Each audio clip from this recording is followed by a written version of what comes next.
Technical. Good evening, everyone, and welcome to Sonoma County's Do Tell Story Swap. And Happy New Year. So we're kicking off the evening. We have a few tellers lined up, but if anyone else wants to add their name to the list, please put it in the chat, or you can let me know at the break. So we'll listen to some stories, and then we'll take a break sort of in the middle where we can go and get a cup of tea or whatever you want to do. And before we break, we'll give you a prompt, a question. And then when we come back from the break, we'll answer that question and we'll introduce ourselves. And it's a really nice way for us to get to know each other. So I think without further ado, I'm going to invite Chester Weems to the storytelling stage. Chester.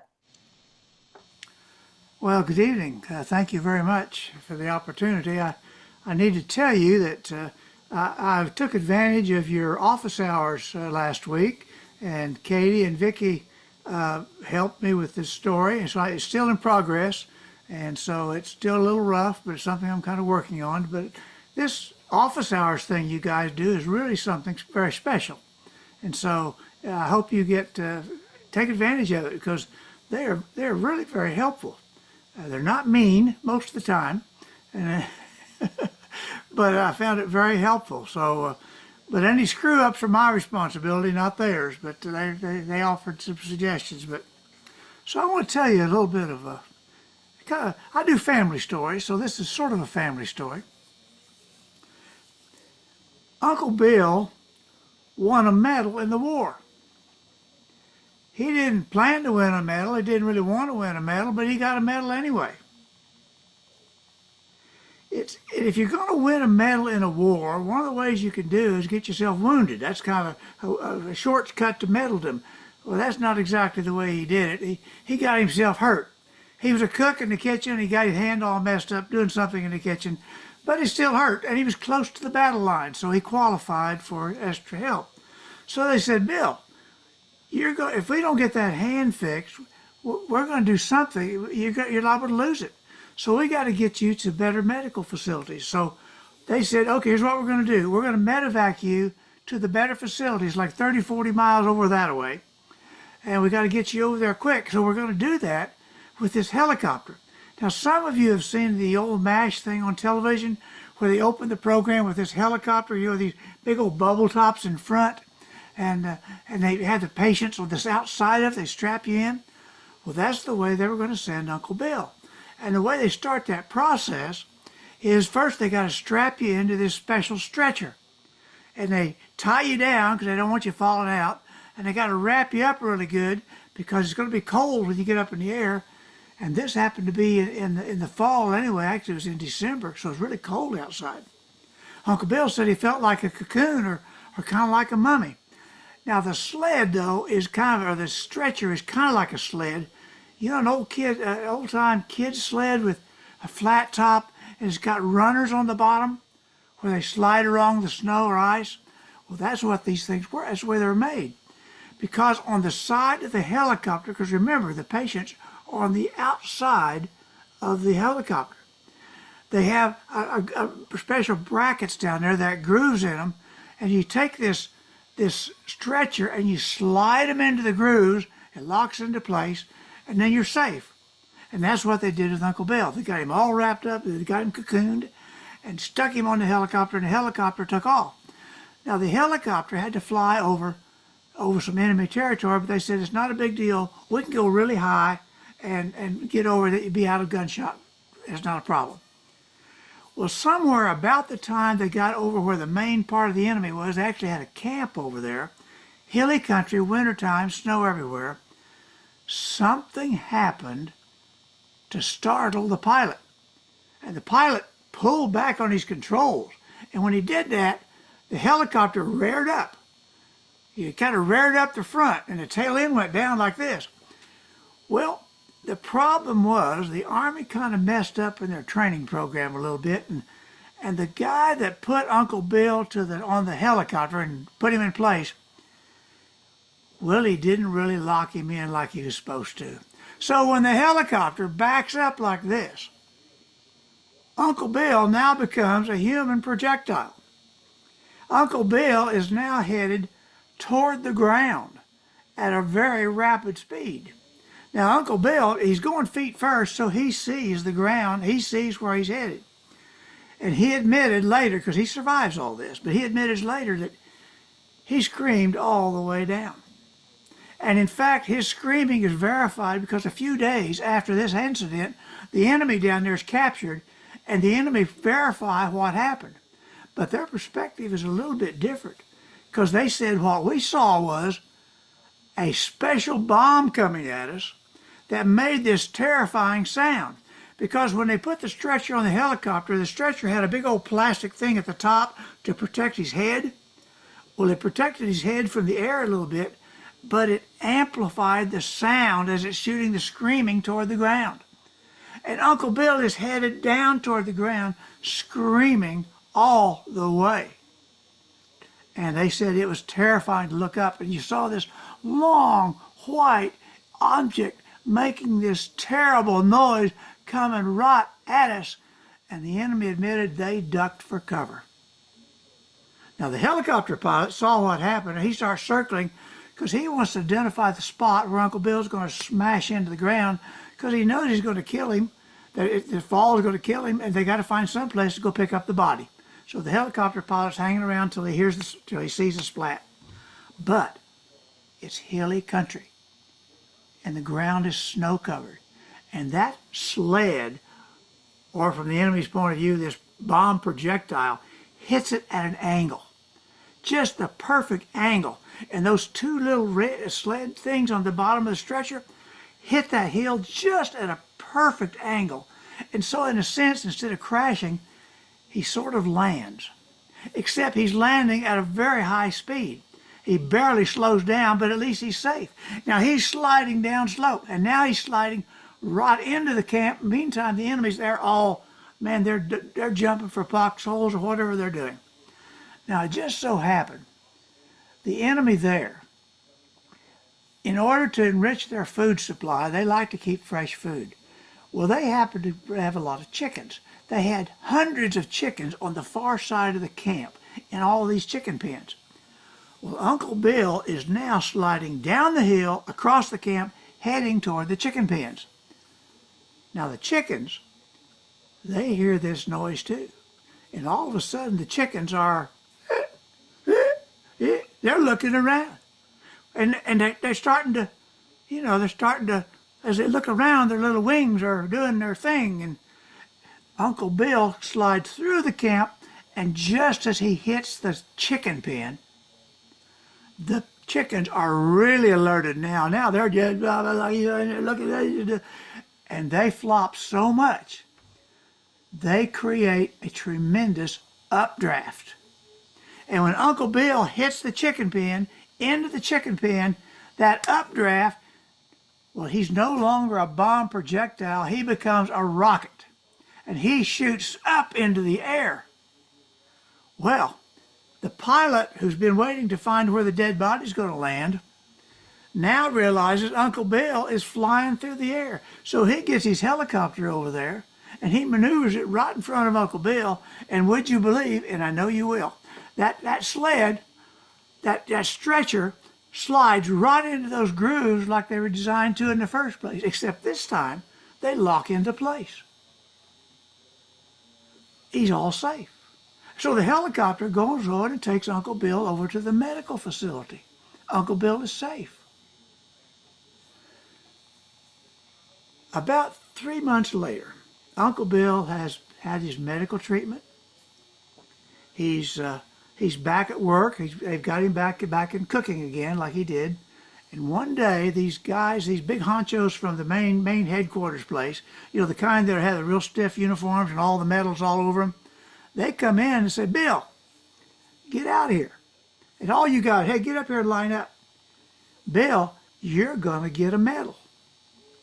And Bill said, I don't deserve a medal. All I did was fall out of a helicopter. Oh, no, they said. And they read him the commendation. And the commendation talked about Uncle Bill's contribution to the war effort by disrupting the enemy's food supply. In other words, Uncle Bill got a medal for messing up their chicken soup. And that's the story of Uncle Bill getting a medal.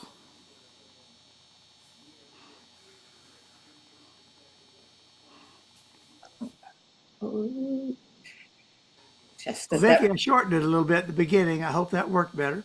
it was wonderful, and I had to make sure that I muted myself because when you told it to us in office hours, I was just shouting with laughter. It's such a wonderful story, and you tell it so well. It's wonderful. It's kind of fun, you know. I wish I forgot to time it though. I don't I've suppose got you it. did. It was 8 minutes and 24 seconds. Okay, that's very helpful. Thank you very much. So, are you telling this in a competition? Well, I'm getting it ready for it. I don't know. I've got it in the one you guys helped me several months ago, and I don't know. I'm getting where I like this one better because I have more fun with it. The other is more complicated. And Bill Lepp once, when he talked about in writing Tall Tales, he said he tries to get a laugh every 3 sentences. But and the other one, it has weird things scattered through it. But I think this one is, well, this one's just fun to tell. And I have no idea where it came from. It just came one day like lightning. So anyway, Well, so I think the best stories do come like that. yeah. I Well, regret. anyway, that's I'm preparing for that. Again, I really appreciate you guys helping, and I appreciate the group tonight being willing to listen to that. And I was trying to look at your faces. Look, a couple of you were actually laughing. That's good. Yeah, I think we were. Yeah, and thank you for your kind words about office hours. That was really nice. We really appreciate that, Vicky and I Lisa. just give credit where it's due. Yeah. Thank you. Thank you again. All right. Fabulous. That's a great start. So, our next teller is Beth Wakely. Beth, welcome to the stage.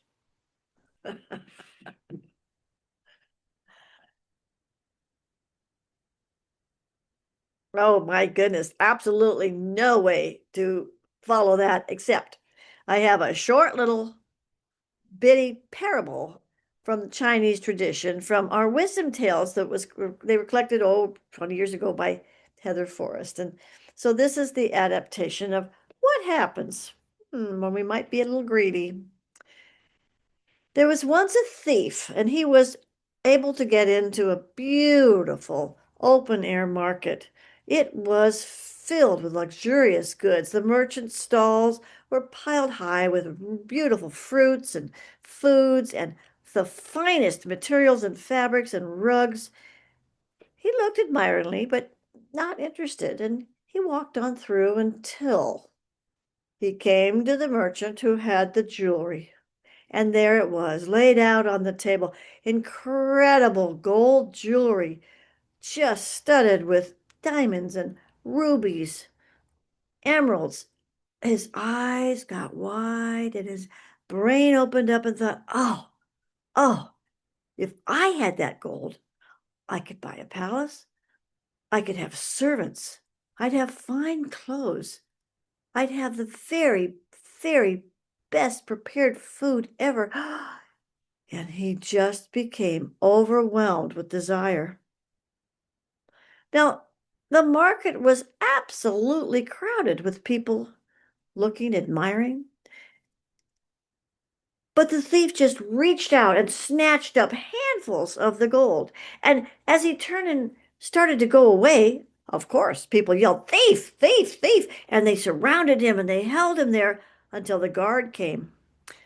The guard, of course, had him return the jewels and marched him right off to jail and said, "How could you be so foolish as to do that in front of all these witnesses? Didn't you see all those people?" Oh, the thief just hung his head and said, "No, no, my greed made me blind. The blindness made me so bold that when I looked there, all I saw in that jewelry was the gold. And Therefore, he may be in jail still. I don't know. And that is that very short and very concise parable. Be careful what you look for. Thank you, Beth. That was great and short and sweet. Very short. Beautifully told. I mean, one gets the sense of the market and all the different wares that were being sold, and then the gold. And I love that. And but the greed made me blind, and the blind made me bold. And I just really enjoy this story swap, and I just thought I just have to do something. So actually, that was only kind of like, oh, maybe over dinner I can pick up something. So office hours, I'm coming there next month. Well, Beth, it's always so lovely to have you at Swap, but it's such a treat when you have a story. It doesn't matter any length, and we really so enjoy that, and we'd love to have you at office hours. So thank you. Great. Okay, so now let's welcome Renu, all the way from India.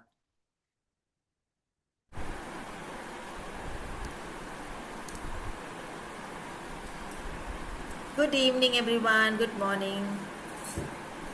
And a very, very happy new year to all of you. It doesn't feel like a new year, somehow the old year just segues into the new one. So this story is something I wrote many years ago, and I'm going to share it now. Murthy was extremely proud of his thick head of hair.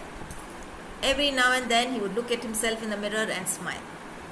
All his friends were very jealous of him. All in their mid-40s, balding. Some of them were completely bald, some of them had a little bald patch, and some of them actually grew their sideburns a little longer and then tried to cover the bald areas. So every time they saw Murthy, especially at a get-together or at a party, they would look at him and say, look at that guy showing off. Because every time Murthy would be doing this to his hair, as though, look at my thick head of hair. They hated it. They hated the fact that he had such a thick head of hair. Well, they hardly had much hair left. Now one morning, Murthy was sitting at the dining table reading the paper. And his wife Sushila was in the kitchen making breakfast. And that morning it was porridge. And she was just adding some pepper powder when there was a gust of wind from the rear door which was left open, and the pepper flew into the dining room where Murthy was sitting. And he started to sneeze. Ach! And Sushila peeped into the dining room. She was about to apologize when she saw something that made her she felt it so hilarious. She started to laugh. But then she thought it would offend Murthy, so she went out of the rear door into the garden and she started laughing. She couldn't stop laughing. And just then her neighbor, Janani, who heard this loud laughter, came out and said, "Hey, Sushila, why are you laughing so much? Tell me the joke, tell me. And Sushila said, No. It's a secret. I can't tell you. I'm very sorry, but I can't tell you. Hey, come on. I'm your best friend, your closest friend. Please tell me. I'm so eager to hear it. Please tell me. I would like to laugh like you. Sushila said, well, keep it to yourself. Promise? Of course, I promise, said Janet. Well, you see, I was making porridge. And just as I added the pepper, it flew into the dining area where Murthy was sitting. And when he started to sneeze, he sneezed so much, his hair flew away. His hair? What do you mean? All of you think that Murthy's got a thick head of hair? Well, it's a wig actually. A wig? Now, Janani was also in fits of laughter. And she couldn't stop laughing. And Sushila said, shh, Murthy will hear. And this, mind you, it's a secret. Don't ever tell anyone, okay? Yeah, sure, said Janani. But of course, do you think anybody can keep a secret? Janani went back into her house. And there was Ramesh, her husband, reading the paper too. And he said, I heard you cackling away outside. What's the joke? Oh, no, Ramesh, I'm not supposed to tell you. It's a secret. Sushila made me promise. Hey, come on, I'm your husband. This will not go beyond my lips. Come on, tell me. And so she told him. And Ramesh was thrilled. Murthy was bald. He too burst into laughter. And that morning when he's going for a walk, he saw his friend Dinesh. And Dinesh was across the road. He said, no, I mustn't meet him. I'm sure I'll spill the secret. Oh no. So he tried his best to hide behind cars and tried to go away, but Dinesh had seen him. He said, why is Ramesh trying to avoid me? Hey, Ramesh! Ramesh pretended that he hadn't heard him. He tried to duck inside a shop. It was shut. Dinesh raced across the road and said, hello, Ramesh, you're trying to avoid me. Tell me, what is it? What is it? Of course, Ramesh had to spill the secret. He said, all of us are so envious of Murthy. He is bald, he wears a wig. Oh, wig! Now Dinesh turned to laugh. And Dinesh went home. He couldn't keep the secret to himself. He called out his wife, Janaki, come here, I have something very nice to say. Really? What is it? Janaki too laughed. Now the word spread like wildfire. And people started adding to it. Even his moustache is false, his eyebrows are false, his hair on the body is false, and it went on and on and on till it went all around the town. Now whenever Murthy went out from that day on, people started giving him strange looks. Some people he found laughing at street corners. Are they laughing at me? He had a doubt. Now one morning he went to the shop to buy a few groceries. Sushila gave him the list and said, off Murthy, off you go and buy the groceries. I need them urgently. So he went into the shop and the shopkeeper looked at him and said, so, Murthy, there's a new brand of shampoo. Would you like to try some? What a lovely head of hair you have. I'm sure this shampoo will make it even better. Murthy was a little suspicious. This man had never spoken to him like this before. And he said, it's okay. I have a very good brand of shampoo that I use. And he touched his hair, wondering if it had slipped a little bit and maybe that's why everybody was laughing. But no, the wig was in place. And the man saw him doing this and, no, it's okay. I just thought of something and that's why I'm laughing. So what do you want today, Mr. Murthy? He gave him all the list and couldn't stop laughing till Murthy left the shop. But as he walked back, he thought to himself, my God, what's happening? Why is everybody behaving like this with me? And then he saw one of his friends, Prabhu. Hey, come on, Murthy, what is this?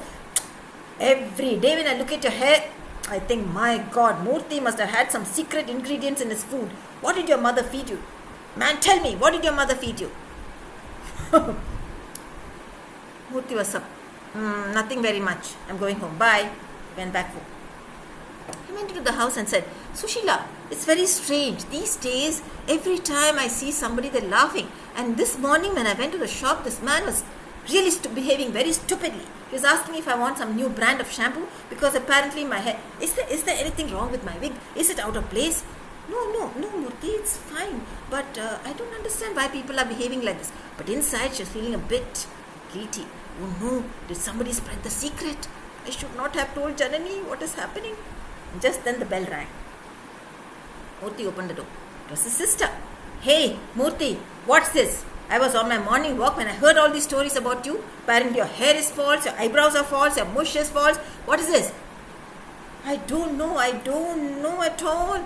I don't know what to do, Meena. Everybody's giving me strange looks these days. Well, Murthy, I know your hair is false, but what is this? Everybody's talking about you so much. I really don't know how this has come about. Sushila, do you have anything to do with it? I'm very sorry, Murthy. I'm very sorry. The other day when I was making porridge, Pepper went into the dining room and you were sneezing and your wig fell off. I found it so funny. I started to laugh and then, this Janani, she saw me and she made me tell her the secret. Oh my God, Janani of all people. That Ramesh, that husband of hers, oh God, he's such a character. He loves to gossip. Why did you have to tell her? Listen, said Meena. I am your sister. I have known you for so many years. In fact, I think you look very handsome when you're bald. Take that wig away, Murthy. Stop it. Stop this nonsense. Whom are you trying to impress anyway? Take it off, I say. So he took off his wig, went and stood in front of the mirror. Actually, I look quite nice, don't I? Smooth as an eggshell. Smooth as an egg. Yes, Murthy, you look so cute that way, said Sushila. He said. Come on, Murthy. This is the way you look best. Walk out with confidence and you will see people will start admiring you. I'll do that, said Murthy. So the next morning, off he went for his morning walk, very happy with his bald head. The people who were starting to giggle and laugh stopped. This man was walking with so much confidence. He seemed very happy. His moustache was still in place, his eyebrows were still in place. Obviously, the wig was off, so perhaps it wasn't so funny after all. And from that day on, nobody laughed at Murthy anymore. Thank you for listening.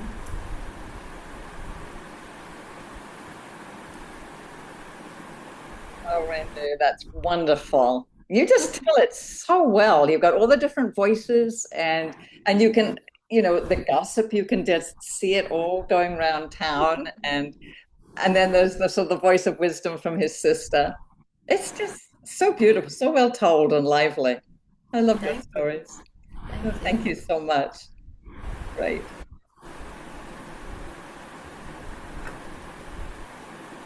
Okay, next up we have Sharon Elwell.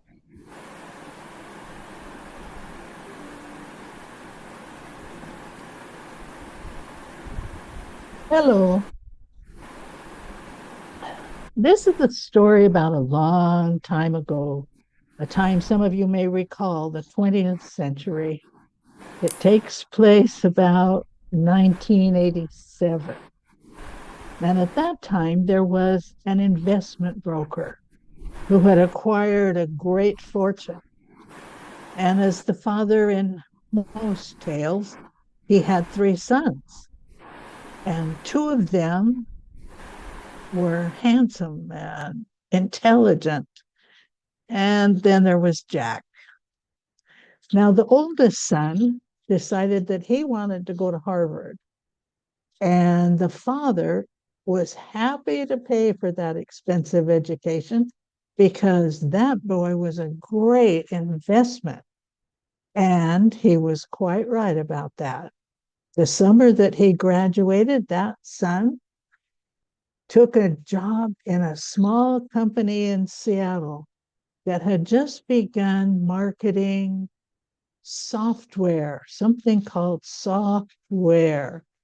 And he went on to fly away and promised to fly home once a month for Sunday dinner. The second boy chose Wharton for his place of education. And once again, the father just opened his checkbook.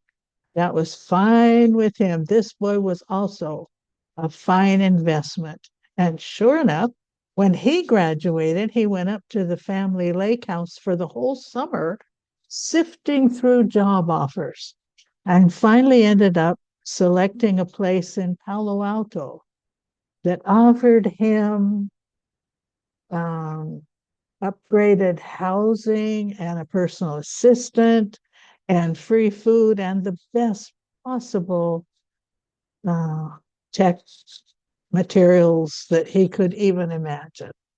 So the father had succeeded very well in getting these boys launched into the world of finance. But Jack was another story. Jack had no interest at all in wealth acquisition or understanding economics. And the father felt that a great education for him would be a waste of money. And so he pondered and pondered and finally thought, well, the boy needs to at least know the basics of investment. He spends all of his time sitting in the corner with his guitar, playing and trying to think of a hit song. And the boy studied the whole 20th century, looking for what had captured the public imagination. What songs had become so popular, so beloved, so well known that everyone was singing them. In the 1920s, there was, yes, we have no bananas.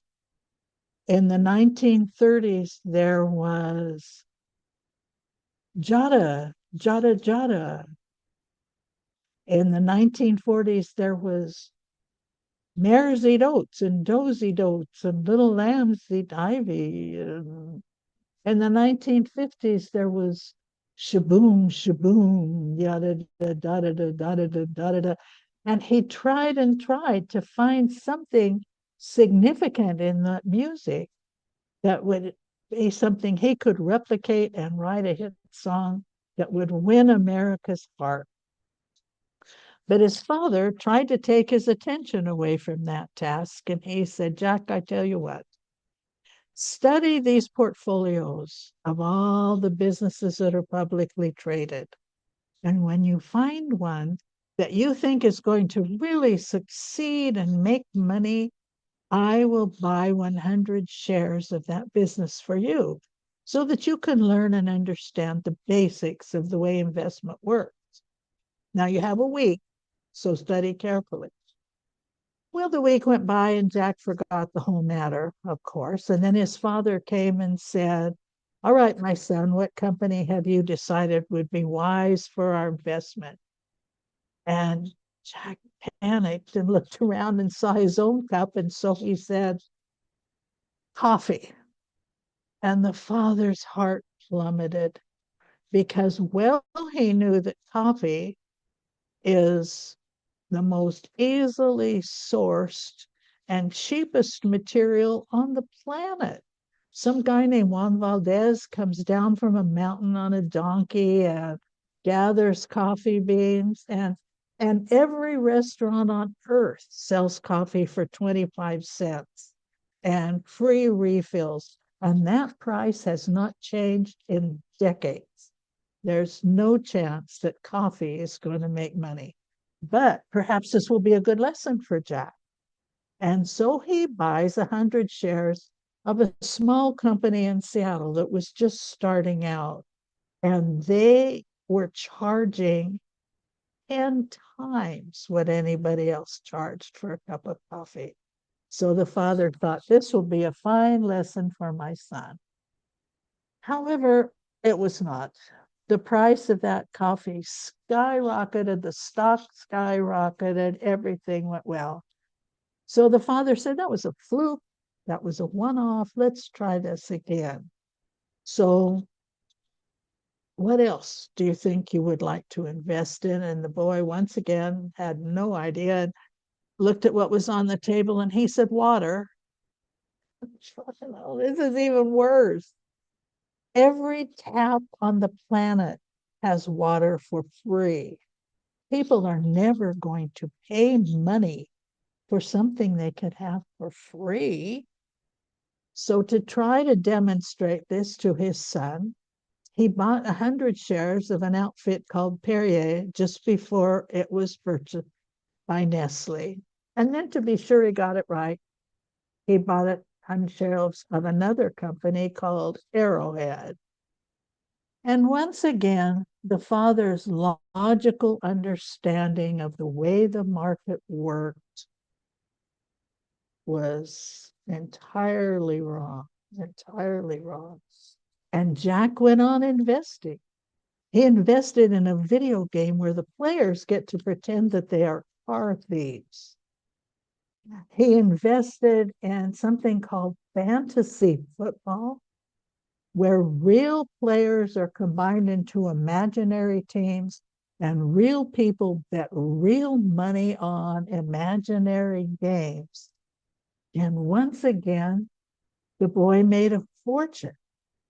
He was not ever getting nearer to writing a hit song, but he was a very rich man. And the last time we saw the father, this was in the early 90s, and he was sitting with a guitar in his room trying to imitate his son and studying the song. And he came on what he was sure was going to be the hit song that his son had always looked for. And he wrote a song you may have heard.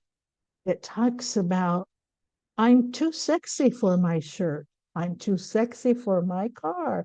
I'm too sexy for everything. And that was the end of that tale.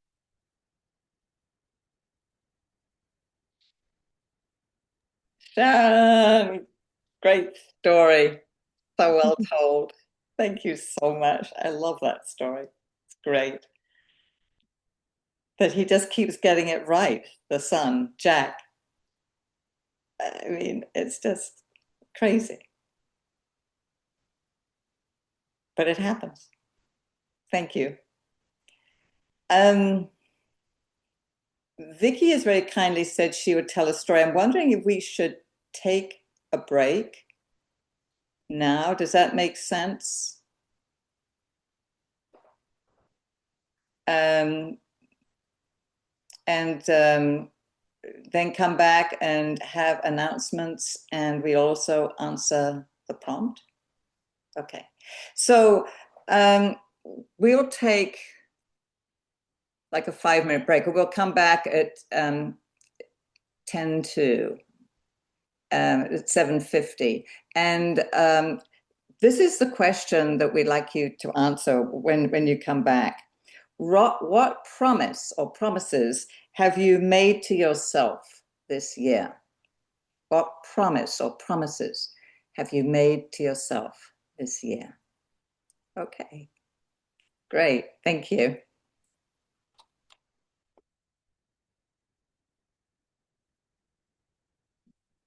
Okay, so Vicky, I have a question.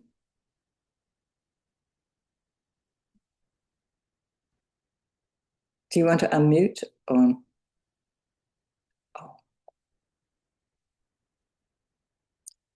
Vicky, are you going to pause the recording? I thought I paused the recording, but I'm not sure I did. I didn't hear it, but. Pause. Right, so okay, everyone, welcome back. So now, Meg, would you like to do the announcements? Are you ready to do that, or would you like the prompt? I can't hear you. You're muted. Okay, sorry. Yeah, let's do the announcements. We were just talking about the genre. So I'll go ahead and start with that. Genre Tales is something that is sponsored by the Storyteller Association of California, SAC. And I invite you to go ahead and not only visit their website and take advantage of all the information that they have there, but to also join the SAC organization. Anybody remember how much? I think it's $10 or something for the year, but it's good because every month they sponsor Genre Tales, which is a presentation online of different genres like love and whatever. And I think in February it'll be all about love, and sometimes it's a variety of things. And oh, I guess this month it's going to be Tall Tales, and so it is going to be on January 21st from 7 to 8 p.m. And it is free if you are a SAC member, so that's an advantage. If you'll remember, we had Tim Arenta. He was one of our tellers at Telebration, and he'll be one of the tellers. And another one that you might be familiar with is Linda Yamamoto. And there are, I think, another 3 or 4 of them. So you can check that all out on their website, and you can register for to listen, to participate, and by listening into the Tall Tales genre session this month. And if you want to tell a story that addresses that genre for that month, then you just want to contact, I believe, Katie or Vicky. No, not Katie. Oh, Vicky. No. If you wanted me, yes, because I'm the one who forwards your name to genre. All right. Yeah. You just need to contact Vicky and let her know that you want to be nominated as a teller at that genre, and she will submit it to them. And almost always you're going to get a chance to tell your story. So that's what genre is all about. Again, it's Tall Tales this month, and I forget what the love thing was for next month, but that will be on February 18th, and it's all listed. In fact, the genres for the next 3 or 4 months, if not 6 months, are all listed there, so you can get prepared for doing that. It's a lot of fun. If you are not a member of SAC, I think it's $5 to register for it. So I think that is really all that I have for announcements is this genre. So we can go ahead and move on to our, unless Vicky, would you like to talk about the office hours now? Yeah, I might as well. Real Mhm. quick, office hours is your opportunity to practice a story. You get a half-hour slot, and Katie and I listen, we time it, we'll answer questions for you, we'll give you some ideas, some thoughts. And it's the first Tuesday of every month. So the next one would be the 3rd of February. And you can just write to me or to Katie, um, and let me know you're interested, and we will put you in a slot. And yeah, that's about it. Oh, and by the way, the genre, just if you do tell, you get, and you're not a member, you get a free membership, I believe. And if you are a member, you get 25 smackers for telling a story. Hmm. So That's worth it. And also, I would encourage you to sign up for office hours early because it does fill up. So, if you're interested in getting practicing your story, getting some good feedback, making it a little bit more sharp and what you want to make it be, as we saw with Chester, sign up early because those slots fill up pretty quickly. So encourage you to do that. Okay, Great. onward with our with our prompt, Katie. Okay, onward with the show.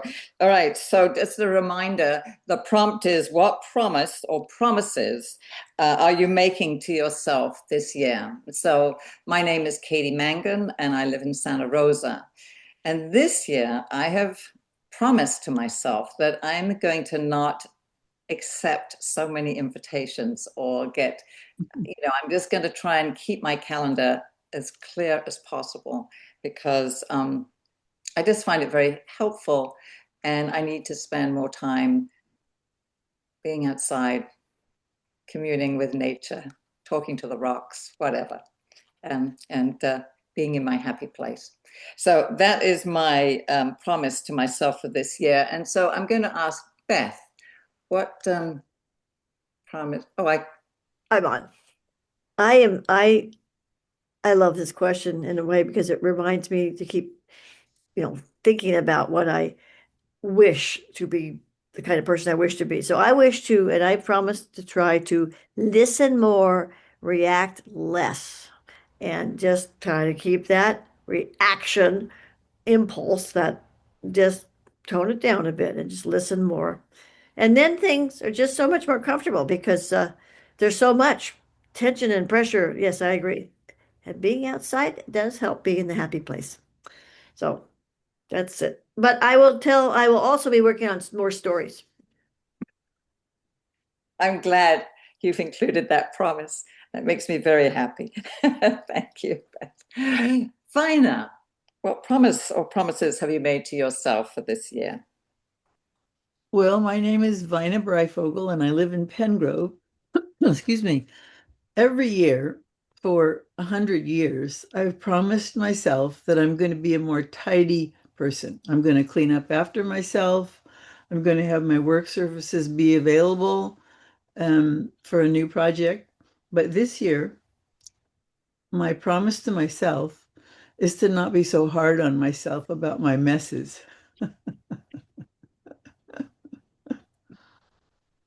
Wonderful. That is a good promise. Well done, Vina. Love it. Meg, what promise have you made to yourself? Probably a promise that most of us have made at least sometime in our lives. And for me, it's to be more organized.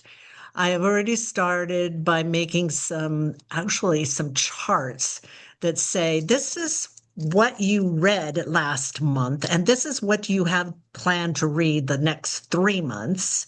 And this is what you have watched on television, what channel and what episode and what time, just those little things that we think, oh, I'm going to remember that. and then I just don't remember them. So I'm hoping that by making some records, and keeping a little bit better track of things, that my poor little brain can just relax a little bit and yet not get lost in the minutia of all the things. And my other promise is to really get a handle on my email, which is a disaster. So those are two things that I think that if I can just take care of, I'll be a lot calmer and more organized in general, and more relaxed. So, yeah, who knows? We'll try. Great promises, Meg. Awesome. Thank you. Yes. Chester, tell us your promises. Well, I'm sitting here in our library in the house, which would qualify for one of those hoarding programs. And in a couple of months, my daughter's getting married, and we're supposed to host something about that. And so my promise is to do something about my hoarding office that will not embarrass my wife, because she kind of leaves me alone in my space. Her space kind of looks nice, but I've probably embarrassed her enough, and I have until early March to get it fixed. Okay. Of course, I've had 20 years and I haven't made it yet, but maybe will. Well, you may do that. Thank you, Chester. Good luck with that one. Chester, look around for little free libraries and feed them. Oh, good Oh, point. yeah. Thank you, Laurie. Oh, Laurie, so while we've got you on camera, could you tell us if you have a promise? And if not, that's fine. You don't have. Sure. Actually, I don't do resolutions per se, but I actually wrote a little list for myself. And I'll just read it because that's easier than trying to remember. And I just called it, "You Will Make It." So whatever that means. Yes, I will make the bed. I will make myself a nourishing meal with 3 colors. I will make it a good day of unhurried, pleasant presence. I will make space for pausing, deep breaths, looking at the sky. I will make it tidier in my house, like Vina. I will make a daily journal entry of gratitudes. And I will make up my mind to know that all is well in this moment. Thank you, Laurie. Laurie, it's such a treat to have you here. And it was so wonderful to talk to you today and tell my story and get your feedback. But it's especially so precious to have you here. We're just so pleased to see you, and you're so brave to be on camera. And I love the meal of 3 colors, and I could probably use all of your promises to yourself. Maybe you'll send me your list. I thought you were going to say I'd send you a dish. No, the list. Thank you. Thank you. Thank you. Thank you. I'm glad to see everybody. Great. Good. So, Vicky, tell us your promises. You know, 2 things to limit my to-do list. Let's be realistic, okay? Just try to be realistic. And secondly, not to host anxiety as a habit. With the news being what it is and everything, it's so easy to get into a whirlwind of anxiety, and I'm just not going to go there this year. Atta girl. Well done. Excellent. Okay. Thank you, Vicky. So, Walter, would you like to share your promises with us? It's a 3-tier promise. Focus, organize, motivate. Be a better listener. Do not interrupt. My wife's for 30 years pet peeve is interrupting. When I have a conversation with someone, look for something fine to say so I can have an articulate, intelligent conversation. My father was a Harvard lawyer, Stanford undergrad, owned 3 businesses. And he said, people who use foul language lack the intelligence to articulate a decent message. And if you use foul language, you have lowered yourself into their gutter. My third motivation, and this is fun, there were 4 sisters, Catherine, Joanna, Mary, and Anne. Irish.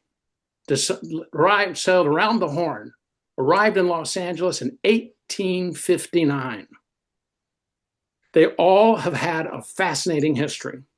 I have talked to the family historian in two of the families already, and I'm the third. And we're all going to try and recreate their histories of what they did. And they did some amazing things. As a historian, want to be a historian, people say, who do you want to meet? I've told them, I said, I want to go back to 1859 and have dinner with these four ladies. Because they round the Horn by themselves, came to Los Angeles and set up shop and did. Wow. So those are my three, and I'm hoping I can have stories to tell if I can put enough of the pieces together. My just one quick story. I know I'm taking too long, but I don't mean. My great-great-grandmother put an ad in the paper saying, anyone who gives my husband booze to drink, I'm going to have you arrested. Wow. In 1862. That's when it was in 1862. So that's me. Okay, well, thank you very much. That was great. Sharon, can you tell us your promises, please? Well, it's kind of the opposite of yours. I have for years now been helping people write their memoirs and personal histories. That's what I really like to do. And I just met a couple of people. One was a policeman in Los Angeles during the riots in the 80s and 90s. And one was a chef on a submarine, on a nuclear submarine, who was 90 days underwater trying to feed 150 men 3 times a day underwater.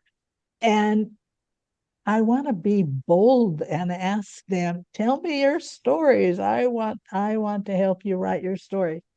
And so that's my resolution. I'm going to say yes more. You're going to say no more, and I'm going to say yes. I want to hear those stories, and I want to write them. So it's kind of like Walter. I want stories. Mm-hmm. Great. Love it. Thank you, Sharon. Sasha, do you have a promise or promises to tell us? Yeah, I think one of the big promises I have to myself this year is to keep making decisions intuitively. I left my job of 18 years last November, and um, I've kind of tossed my life to the wind. I don't have a clear idea of what I'm doing next. I'm here in Santa Barbara visiting my family right now, and I'm going to be in Oakland for the next couple months. And then beyond that, I don't really know what'll happen. And it feels really good to kind of just intuitively make those decisions and not have this big planned routine. It's a dehabituation time for me and kind of a really exploration season. And it's been working out really great so far since, this past year. And I want to keep doing that a little longer. So that's my promise, is just to keep trusting in that intuitive, letting it unfold process. Wow, that's very impressive. Good for you. That's wonderful. Yeah. So maybe we can hear some stories about all your different adventures. That My would be awesome. goodness. Yeah. Thank you. Thank you so much for sharing. Cynthia, would you like to tell us some promises that you've made? Sure.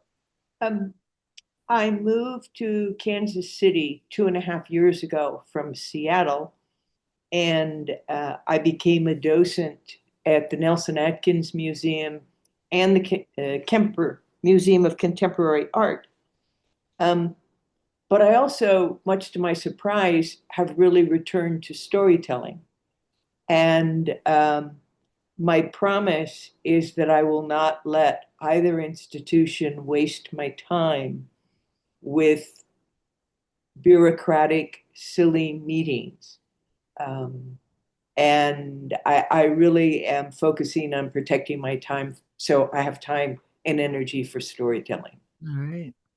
Oh, that's wonderful. Thank you. And let's hope that you will tell us many wonderful stories. I mean, I'm sure you have wonderful stories, but we would love to be the listeners. So thank you again for joining us and being here. And I love your red. Oh my gosh. I love your red. Your red hat. This is gorgeous. I'm working on a story about colors, so I'm into red right now. All right, so we had the prompt. So we're now back for more stories. And Meg has very kindly said that she has a story to tell us, and that this is very impromptu. So actually, Vicky is also telling a story, and I'm going to be telling a story. So it's kind of, we're going to perhaps be flying by the seat of our pants. So please give Meg a warm welcome. Thank you so much. Thank you, Katie. Yeah, and sometimes you just have to jump in and tell a story. I have told this story before, so that's why I'm feeling like I can tell it tonight. And it is a story from China. Once there was an old woman whose name was Li Chen, and she had two handsome sons. When they got old enough, they went off to a far off village to find their brides. And they found some very lovely young women, and they had a wonderful wedding. And after weeks of celebrating and getting to know the family, the young men brought the two young women, whose name was Lotus Flower and Blossom, back to the mother's house to make their lives. Well, Li Chen was sort of a kind of a cranky old woman, and they did everything they could to make her feel happy with them. And they would bring her favorite foods upon her little red lacquer tray every afternoon. They would make sure that her tea was hot and that everything was in order around the house. They tried very hard to be the best daughters-in-law that they could be. But after a few months, they became very unhappy that they were not able to go back to their village and see their family and all their friends. And they asked Li Chen many times, could they please just take a little time to go back to their village? But she would not let them do it. And finally, because they begged so often, she finally said, well, if you must go, okay, but you must bring me two gifts when you come back. Lotus Blossom, I want you to bring me wind in a paper. And I've got the wrong names, but let's just call her Lotus Flower. I want you to bring me fire in a paper.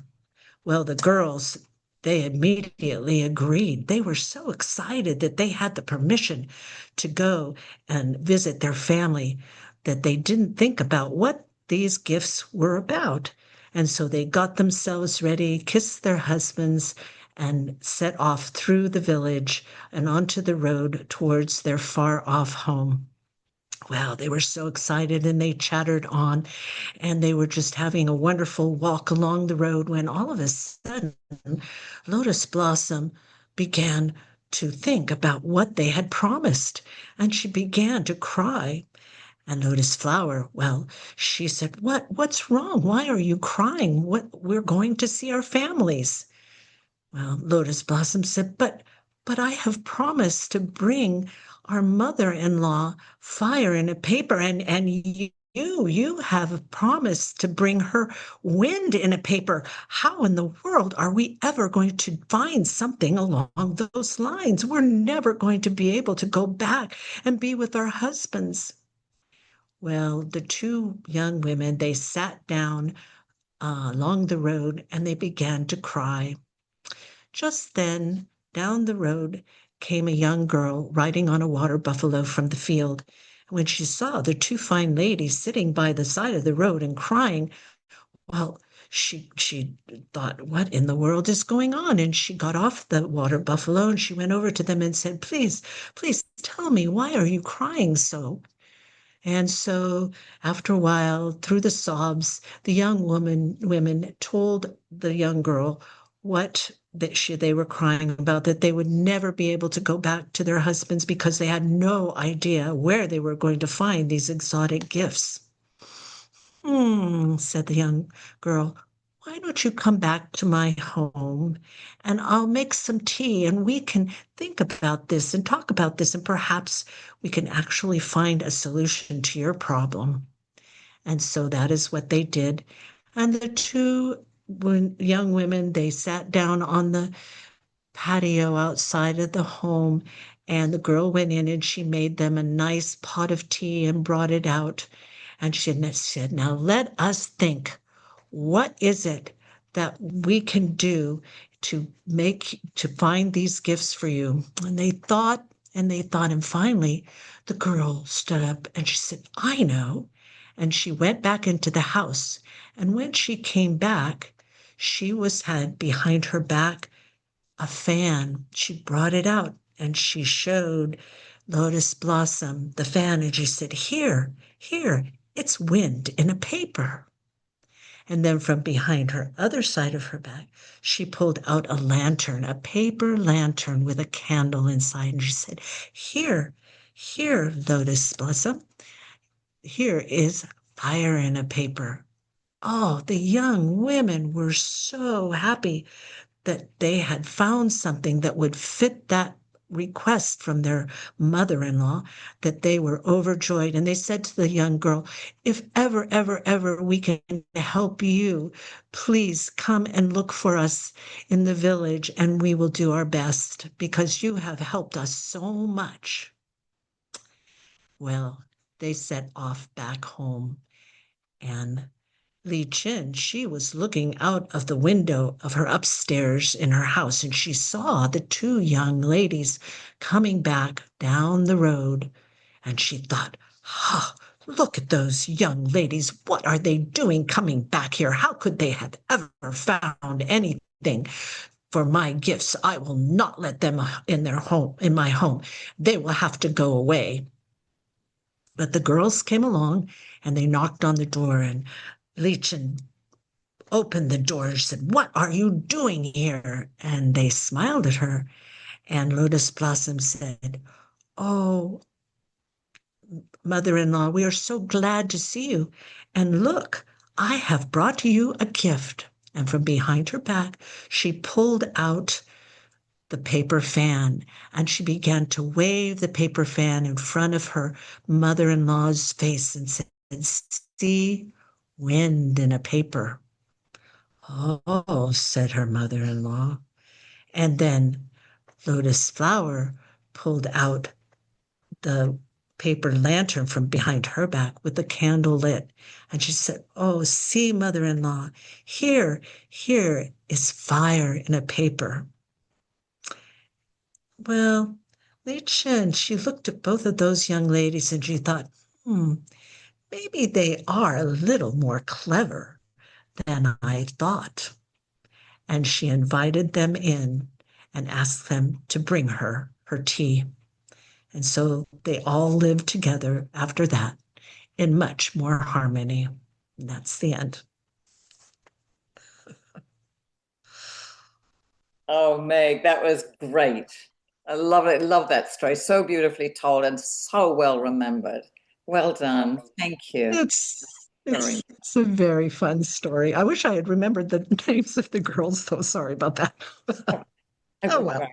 That's perfect. Thank you so much. You're welcome. So now, I'm just writing down the time. Vicky is very kindly going to tell a story that is definitely, she says, a story in progress. And so no pressure, but I'm sure it'll be fabulous.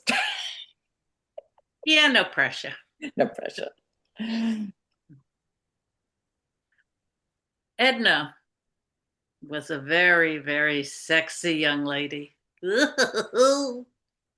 She was so sexy that when she walked into the grocery store, Miss Edna caused the oranges to drop their peels and sit naked, trembling and blushing before her.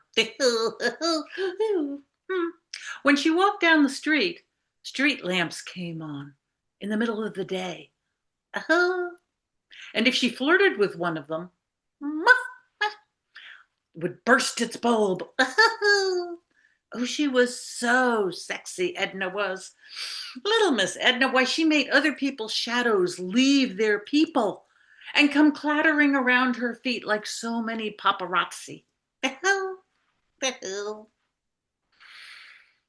Well, one late afternoon, Miss Edna was sitting in her living room in the couch with her feet up on the coffee table. It had been a while since she had had a real challenge, something to challenge her. And then she looked at the coffee table and, ooh, there was a good half inch of dust. Miss Edna was not what you call a housekeeper, you see. She knew that dust was the detritus of the living. You see, it was dead skin cells, ooh, and dust mites, ooh, and look, even there was the wing of some insect that had been eaten. Ooh, ooh, ooh, ooh, ooh. She had never seduced dust before, and she thought maybe she could do this. So she got herself up and she went into her closet of pretty pretties, aka the bathroom, and she put on her makeup. And then she crimped up her eyelashes.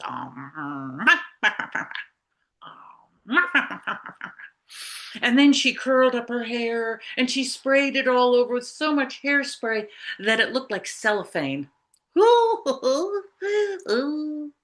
And then she went into her bedroom and she found, ooh, the sleaziest, slinkiest little dress with all the gewgaws and rhinestones and thingies hanging off it. And she forced herself into it. And she stuffed her feet into clear, lucite high heels with little pom-poms on the toes. And she sprayed herself with evening in Paris so thick it hung about her shoulders like a cape. And she walked into the living room and she did her famous hoochie coochie dance in front of the dust. And the dust just sat there. So then, the afternoon light coming in, that's not right. She went and closed the curtains against that light and lit some candles. And then she slunk toward the dust. Fever, she said. Fever in the morning. Fever all through the night. Fever you give me. Fever. And the dust just sat there. Oh, she was so annoyed.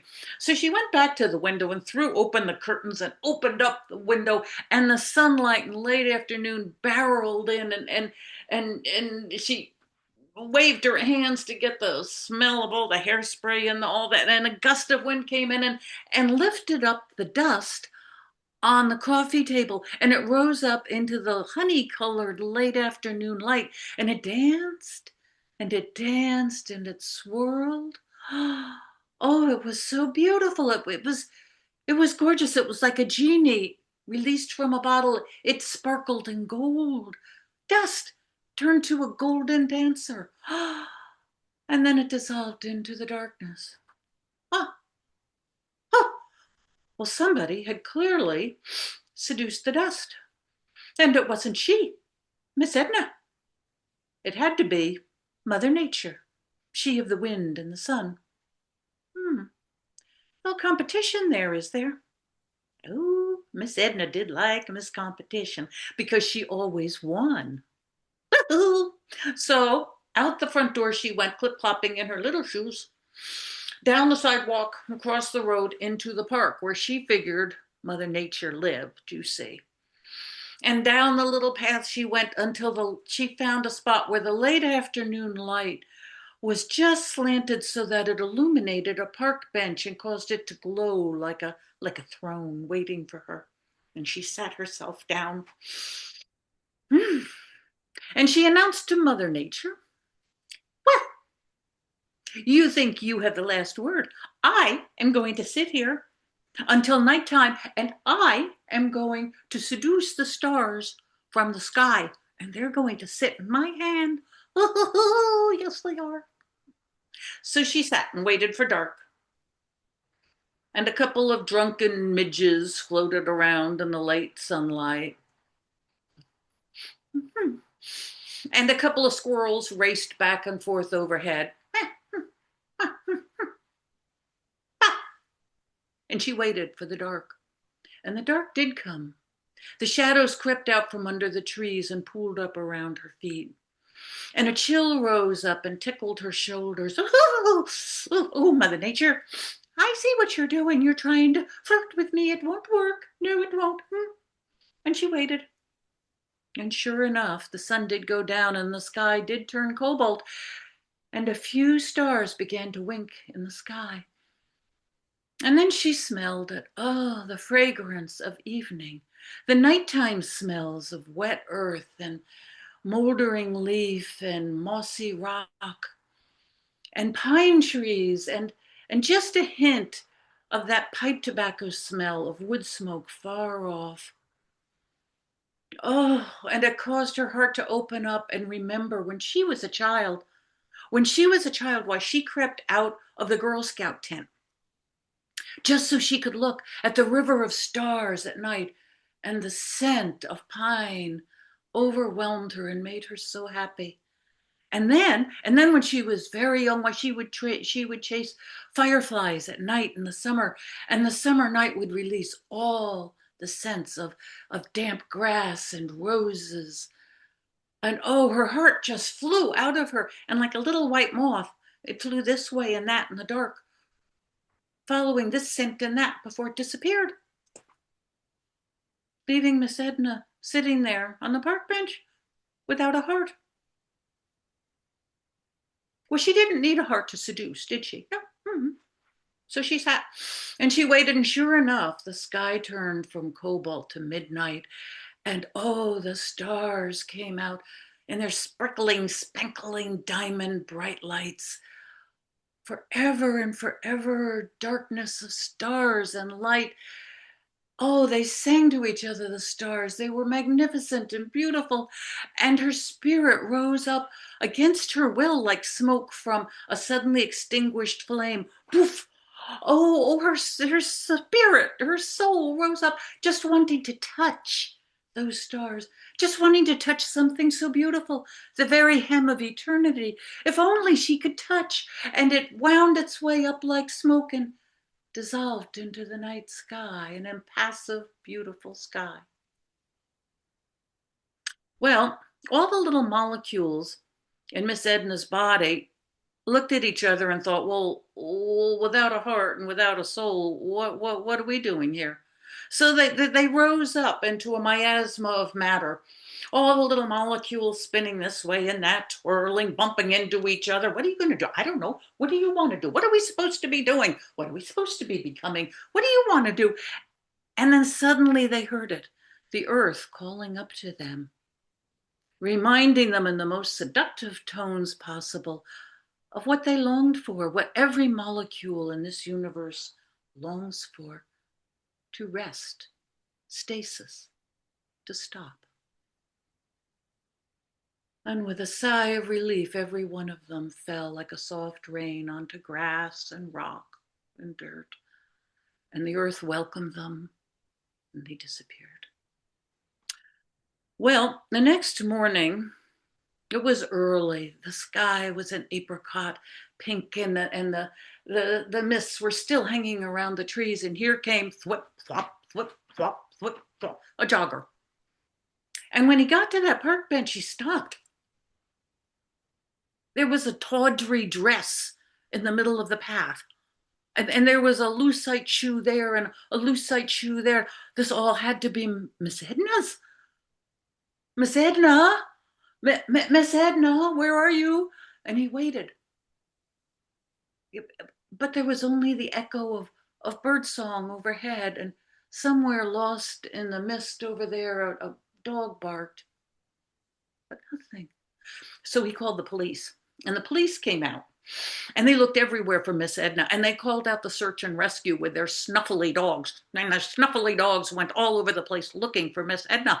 And the neighbors came out. the ones with the watch your neighborhood people with the day glow vests that flapped like moth wings, and the huge walkie talkies, over and out, roger that, and they all fanned out into the park. The children got off half day so they could go looking for Miss Edna, because it turns out everybody wants to be seduced at least once a day by something, the smell of a flower, by the remembrance of a wonderful time when you were a child, or of course Miss Edna. Oh, Miss Edna.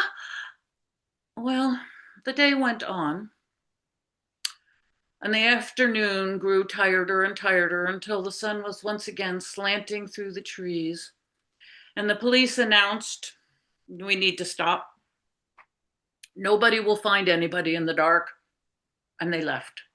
And the search and rescue people, they took their snuffly dogs and they left. And the school children, who were crabby because they thought they'd get some kind of prize for finding Miss Edna, left.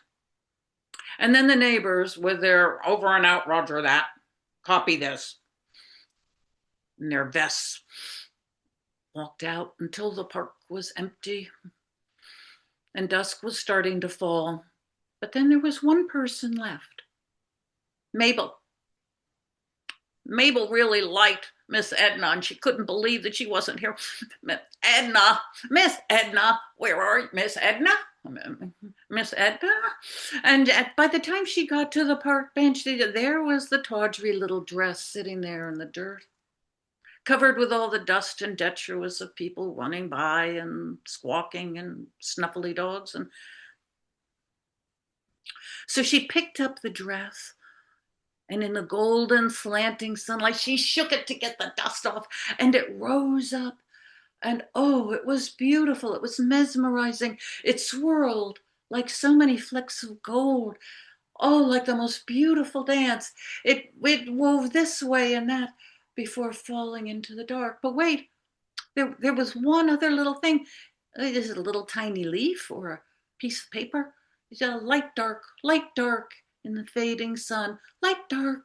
It came right up in front of her face. Light dark. And for the rest of her life, staring at that, Mabel would tell everybody that she just knew somebody was winking at her.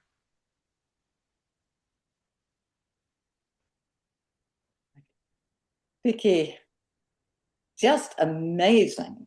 It was, your descriptions, your voices, your mannerisms, and how you keep going for that amount of time, just continue description after description. It gets better and better and better. It's just amazing.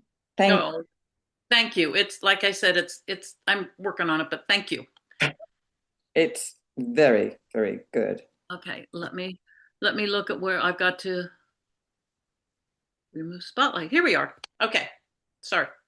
Okay, so, oh my gosh. Well, it's always so fun to listen to you and so fun to watch you, and oh my gosh. All right, as we say, no pressure. So I shall, unless there's somebody else who would like to tell a story. Is there anybody else? Okay. So I'm going to tell Come on, you. girl. Okay, I'm going to tell you a story about Shirley Ann. And yes, Shirley Ann is a really good friend of mine. And she tells a great story. And you know what? I'm not going to tell it to you. I'm going to ask Shirley Ann. Okay, so please welcome. Oh, and I hope you can understand her. She has a little bit of a funny accent. Oh, hello there. Oh, I'm Shirley Ann. Oh, I'm so pleased to see you all. Oh, have I told you the story of how I repainted my kitchen? Oh, let me tell you. Well, actually, it's all started some years ago when I discovered I could talk to trees. Oh, I know. Everybody in California, they talk to trees and rocks and stuff like that. But it had never happened to me before. And, you know, I felt rather special. So special, in fact, that I told my husband, Al, and So one day when he came back from work, he said, how did your day go? And I said, fine. And then he said, did you talk to anyone today? And I go, the neighbors. And he will live in a tiny village and in quite a tiny house. And you just open the back door, and there's somebody standing quite close to you. And of course you have to talk to someone. And then he said, did you talk to any trees? Well, I had to laugh. I said, no, I didn't talk to any trees today. His name is Len. Did I say his name was Al? I'm sorry about that. Sometimes I do forget his name. Anyway, so I made him his cup of tea and he was drinking it. And of course, he was checking his phone. And that's when I remembered something had talked to me. I said, Len, something talked to me. It was the kitchen. But he was so deep in his phone that he just went, oh, I. Ooh, oh, I. I said, Len, the kitchen, it spoke to me. It wants to be repainted. Oh, lovely, he said. I knew he wasn't listening to me. I said, Len, it wants to be repainted. Apple blossom pink. I mean, it was my favorite color at the time. Well, I guess something about Len was listening because, well, he banged his fist on the table. He said, there'll be no pink in this kitchen. Ew, as if he was lord and master of it. So the next day I went to town. I went to one of those, do-it-yourself stores. And we have them here. What do you have? Lowe's and Home Depot and stuff like that. And quite by chance, I found myself in the paint department. So there I was, looking through all those lovely paint colors. Oh, I love that. And when you go to these big stores, if you need some help, can you find someone? No. And when you don't need any help, why? There's someone right by your side. There's a handsome young man. His name tag said James. And he said, good afternoon, madam. What room are you painting? Oh, I said, I'm painting the kitchen. What colour? Well, that's when I had to tell him the sad story, about the apple blossom pink. And he said, madam, have you thought of green? Green, I said. Green, he said. And he proceeded to show me all these colours of green. And he picked one out, for the wall and one for the table and for the chair. And then he picked out a beautiful cream to bring it all together. Oh, I thought this would look smashing, because I've done a lot of house decorating. I thought, oh, good. So I asked him to mix up all the paint, and I took it home and I showed Len. And Len was quite enthusiastic too. And so I began the prep work. Well, of course, you have to do that boring stuff, don't you? So I prepared everything and I began to paint. And I wasn't halfway through when I knew it was going to look fabulous. And I said to Len, it's going to look fabulous. And he agreed. And that's when I said, but it's a shame about the flooring. Well, he looked at me like a deer caught in the headlights. He said, what about the flooring? Oh, Len, I said, Len, look, to start with, there's that ratty old carpet. But he held up his hand, like he was God. He wanted me to stop. And I could see the wheels turning in his head. You can see that, can't you? And finally he said, it's a shame. It's a shame about the flooring, love.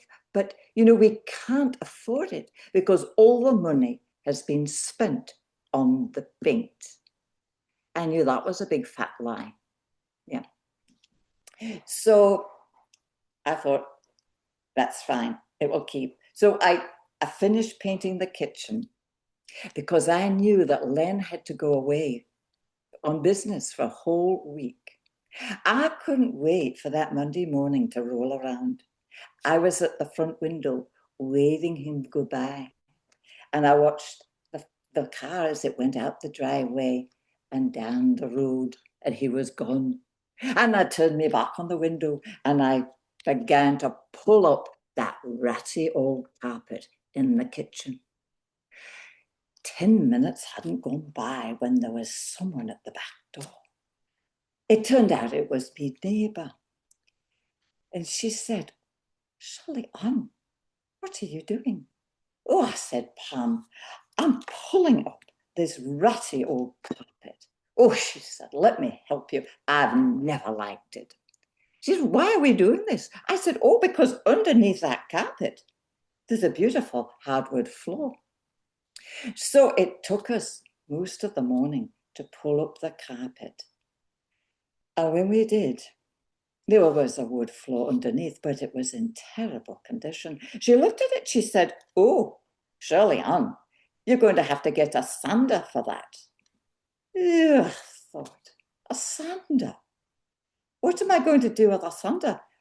You know, what if I plug it in and turn it on and it runs away with me? You know, out of the kitchen, down the hallway and out the front door. It could happen. Yes.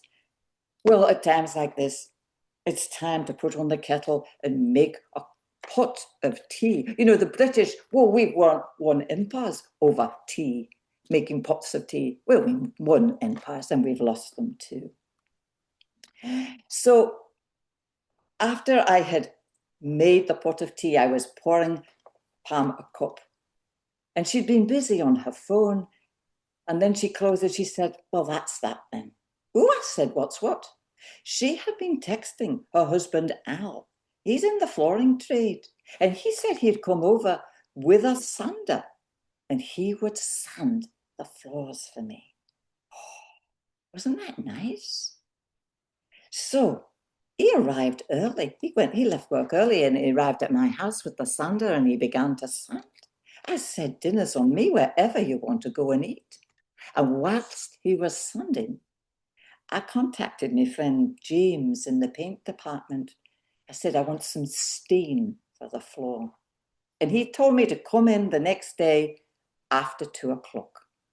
At 2 minutes past 2, I walked in to the paint department.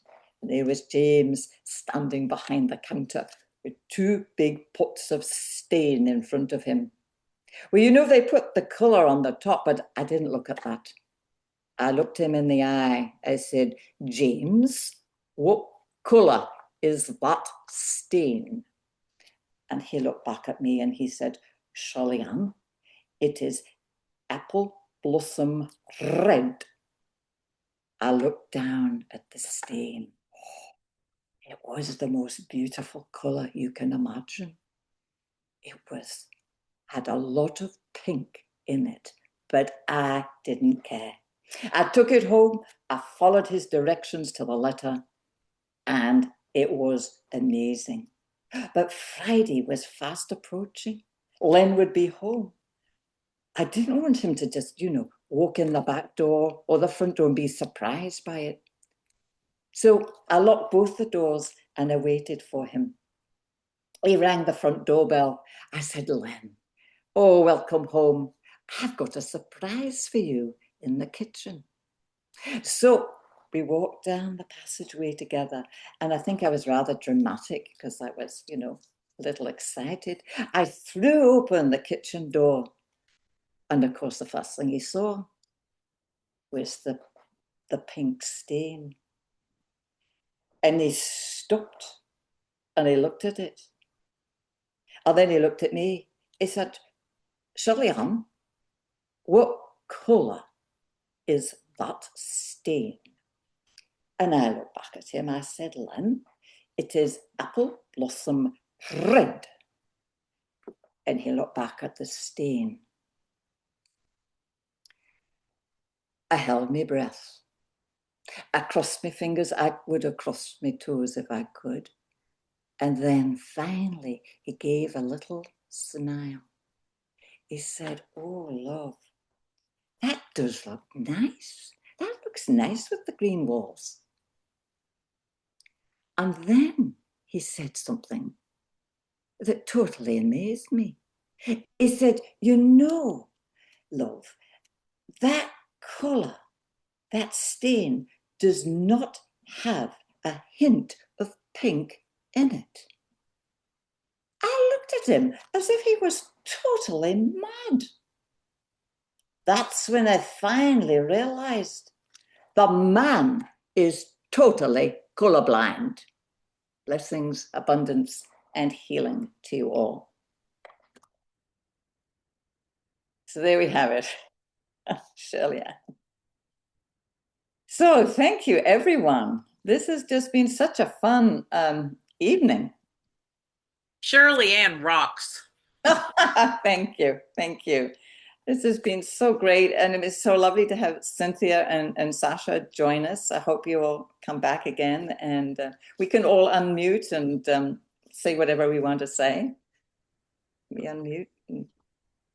Yeah, I got really inspired. I'll have to start thinking about the stories I want to work on, and I want to try to join the office hour and get some guidance on like how to even get started. And Great. So, Sasha, well, we can, we need to, how can we get our emails to you? I emailed someone about office hours because I kind of emailed the day of and missed it. So I'm not sure who that was that I emailed with, but it was Meg. Okay. Yeah. And I have your email. And Sasha, I will go ahead and put you on our membership list so you get all of our emails. Okay. And that way you won't miss anything. And I'm so glad to see you. And Katie? Yeah, I agree. I love Shirley Ann. She rocks. She's the best. Well, I don't know. There is Eduardo. Oh, yes, that's Eduardo. There is she's what? Thank you for your story. You're very, very welcome. Yeah, it's a treat always to hear it. Yeah, thank you. Yeah, I'd like to thank everybody who's been here, both as listeners as well as tellers. And it's just so wonderful to see everybody and welcome in the new year with all these great stories. So thank you all for coming. And yeah, look forward to seeing you in February. Yeah. Great.